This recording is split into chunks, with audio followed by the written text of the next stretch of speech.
When I first read it, I knew about the two characters I would play, Louisa Ray and Miriam. That they told me right away. When I got the call saying there are two more characters they want you to play, I just couldn't imagine in my wildest dream what other two women could I possibly play. And then I found out, no, one is a man, and then one is a Jewish German woman. And I thought, wow, I mean, I never would have thought those would have been characters offered to me. So I just got more and more excited as the days went on.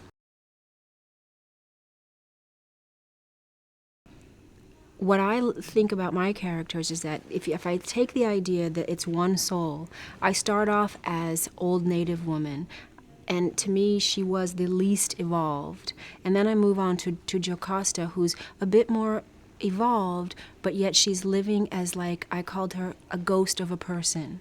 She's living, but she's sort of a shell of a person. She's not really seen, so she doesn't have a voice. And then I go on into the next life to be Louisa Ray, who's struggling very hard to find her voice and find her strength and live up to her father, which she does.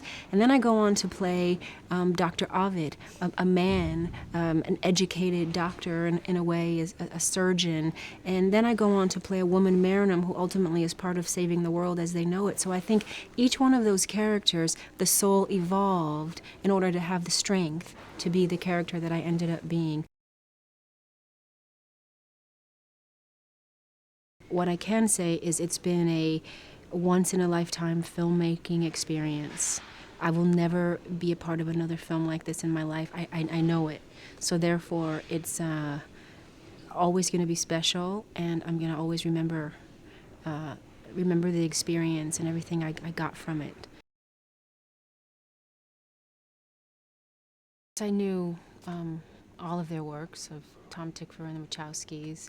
I don't think there's a person on the planet who had not seen The Matrix and who didn't understand sort of the revolutionary filmmaking they brought to the industry with that movie. And many people have copied since then, so of course I knew.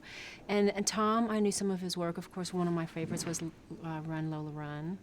And I knew him to be a very sensitive and dramatic director, and I love to work with those kinds of directors. So for me, I was very excited.